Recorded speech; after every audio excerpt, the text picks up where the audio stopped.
What if the toughest moments of your life weren't punishments? What if they were actually secret invitations? Invitations to discover a power inside you that you never knew you had. A strength buried so deep, only a real challenge could bring it to the surface. We're all taught to run from hard times, right? To dodge pain whenever we can. But the stories of the most resilient people and the actual science of our minds tell a completely different story.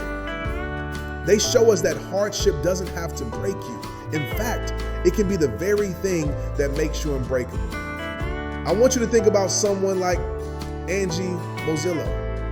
After a devastating loss, when she was deep in grief, she could have given up, but she didn't. Instead, she set a goal, a 16-mile walk for suicide prevention.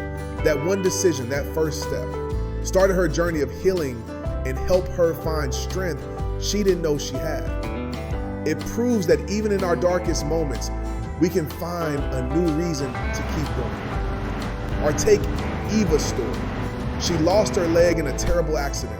It would have been easy to see her life as smaller after that, but she refused. She saw it as a new challenge. Incredibly, within a year, she was back to hiking and biking. She rebuilt her life, not in spite of what happened, but because of the grit it forged inside her. These aren't just feel-good stories. They're proof of what's possible. Every single one of us has this capacity for growth. And look, this isn't just wishful thinking.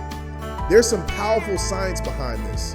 Some researchers call it the happiness advantage, and it's a game changer. The idea is simple. Our brains just work better when we're positive. When you choose a positive mindset, you're not ignoring reality. You're actually turning on the most creative, resourceful, and resilient parts of your brain. One of the coolest ways to do this is to change how you see stress. That racing heartbeat you get before a tough conversation? What if that isn't just anxiety? What if that's your body getting you ready for action? That quicker breathing, that's just your body sending more oxygen to your brain to help you focus. How you think about stress can be more important than the stress itself.